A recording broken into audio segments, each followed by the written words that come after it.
Hey guys, and welcome to Forestrogue Instructionals. Today we're going to be building and testing a couple of popular DIY emergency whistles.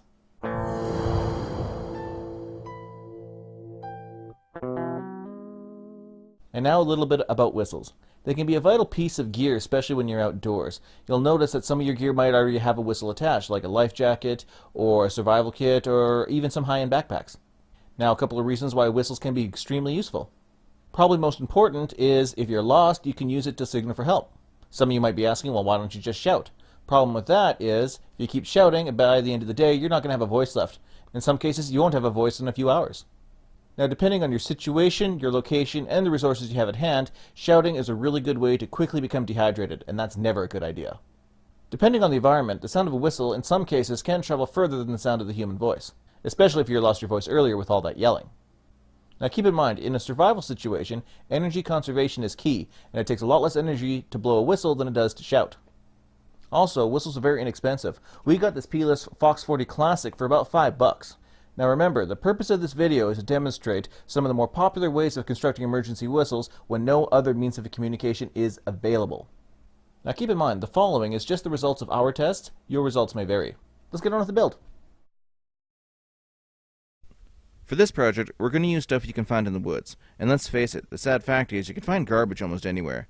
You're going to need an acorn, and if you can't find that, you might have better luck finding a pop can, a bottle cap, a bottle lid, and with most of my builds, your favorite multi-tool. First, the bottle lid. Grab the lid and wedge it between your thumb and index fingers. Then with your thumbs, form a V shape at the knuckles, and blow into the hole you just made. The bottle cap is the same procedure. Since the cap is smaller inside, you won't need to make as big of a hole. Adjust the hole's size and height until you find the sweet spot. Now for the pop can whistle. This one's my favorite. Using your multi-tool, cut yourself out a strip of aluminum. Mine was about 8 centimeters long and 1.5 centimeters wide. Fold a 90-degree angle on one side of the aluminum, then begin curling the tail. Using your fingers, you can determine how long the strip needs to be, and you can use this time to adjust it. And now to make the mouthpiece. The mouthpiece should be no wider than the fold you already made. Now stick it on top and fold both sides over. Use your multi-tool to jimmy open a small opening for air to pass through. Now slide the two pieces together and you're essentially done. Now how to use the whistle. Use your thumb and an opposite finger to close the sides of the whistle. Now adjust the size of your hole as well as the angle of your air intake until you know you hit the sweet spot. The nice thing about this one is the mouthpiece limits how hard you can blow air into it.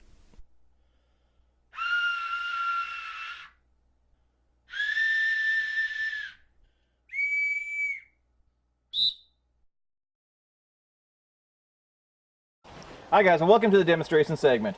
We're going to be testing the whistles that we made in the build segment right away, as well as we're also going to test the human voice as a point of comparison, and the Fox 40 Classic. This whistle claims it can be heard up to 1 mile away. Let's see if that's true. First off, we're going to test line of sight, then we're going to come out here and test how well it works in a wooded area. We'll see you when we get back.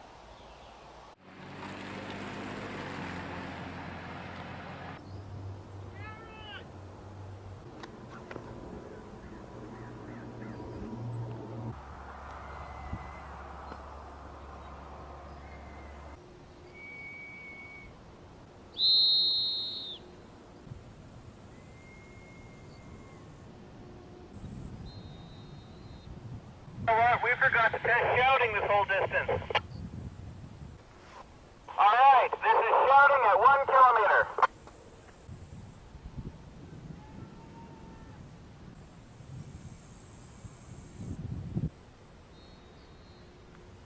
Alright, we'll see if this thing can truly be heard at 1 mile. Proceeding to 1 mile.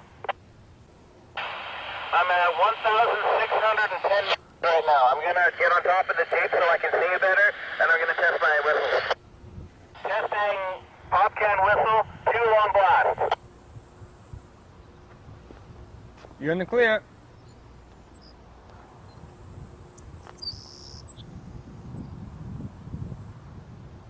That was pop can whistle, 2 long blast. I'm going to try the Fox 40. In 3, 2, 1.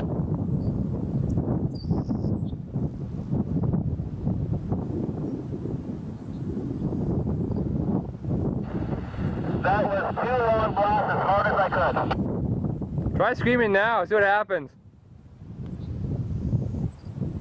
Say again. Try screaming right now. I'd be kidding.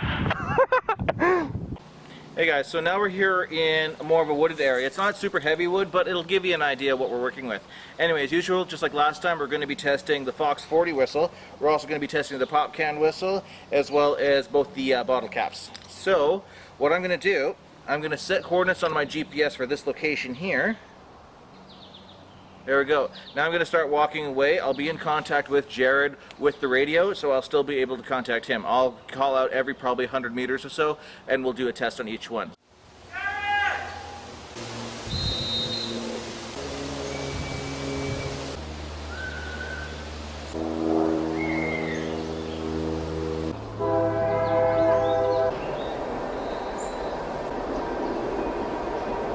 Alright, so 200 meters, they seem to be rather ineffective. I'm going to proceed to 300 meters and do human voice, the Fox 40, and the pop can.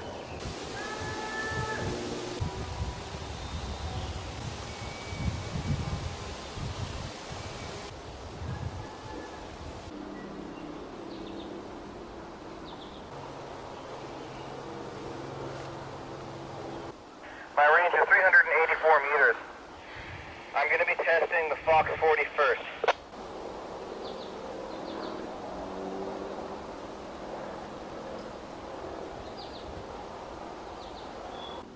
Alright, I'm going to try the pop can.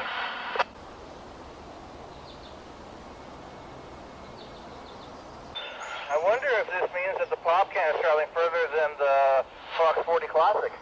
Alright, now just for kicks and giggles, human voice in 3, 2, 1.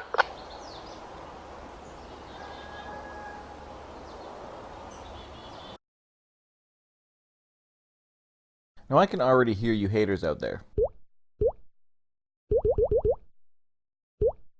We actually tried a bladed grass plus finger whistling in this test, and apparently I fail at finger whistling. I haven't done it since I was a kid, and the same goes for the bladed grass. However, we did discover that if you look at videos online of people showing just how easy it is to do wolf whistling, if you read the comments, you'll notice a lot of people can't do it anyway.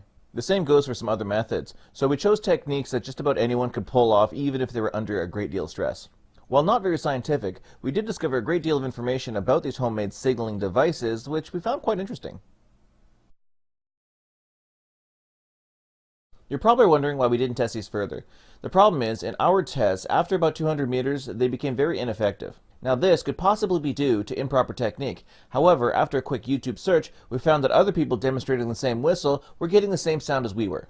See how hard I need to blow to get the sound right? Yeah, I said it. These little guys require a lot more air pressure to work, and often, due to thumb placement, I needed to repeat the call several times before I got the proper sound. And of those of you who get dizzy while blowing up a balloon, this had a very similar effect. And I can't see how this will not work well in a survival situation. I can see it now. Blow the whistle a few times, get dizzy, pass out, hit your head on a rock, you get the picture. I think it would be safe to say, due to how hard you have to blow on these little guys to make them work, and the associated risks of dehydration that come with exhaling that quickly, these guys are probably not as good of an idea as I originally thought.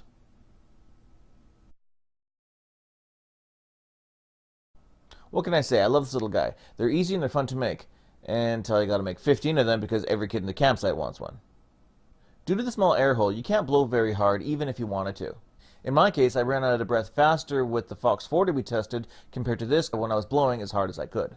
The best part is, when you find an intact pop can, you can make several whistles out of just a single can. It's best if you can make a couple different whistles of different shapes and sizes. That way they'll all produce different tones. Then there's a greater chance that someone's going to hear your call for help. And now for the downsides of the whistle. It is possible to make your whistle like mine, where it's at that frequency where it pierces the eardrums. The downside is, since one of your hands is being used to make the whistle, you're unable to plug your ears. So unless you have some earplugs, your ears are going to start to ring.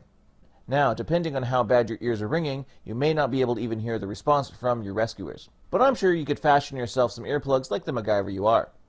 Also, these are rather delicate and do need to be handled with care. They also require a little bit of finesse with the fingers to hold it just right. And I have no idea what kind of effect that will have if it's winter and your fingers are really cold. This whistle is also easier to craft if you have tools.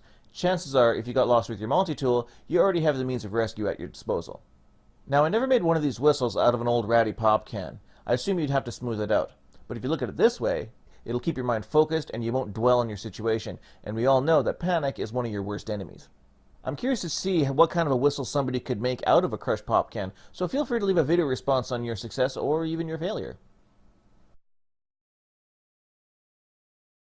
This video was intended to demonstrate how to find, build, and use an emergency whistle if no other means of contacting help is available. If you already have that, great, that's fine.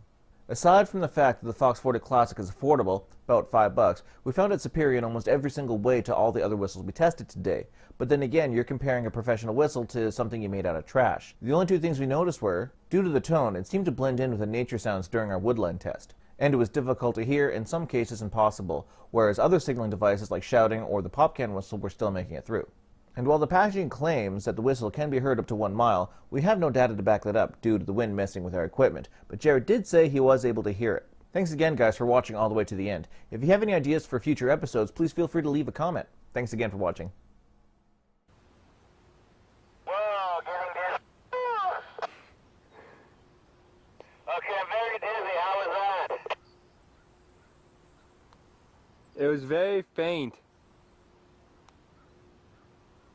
You know when you like fall asleep and your arm falls asleep or your leg? My whole head feels like that right now.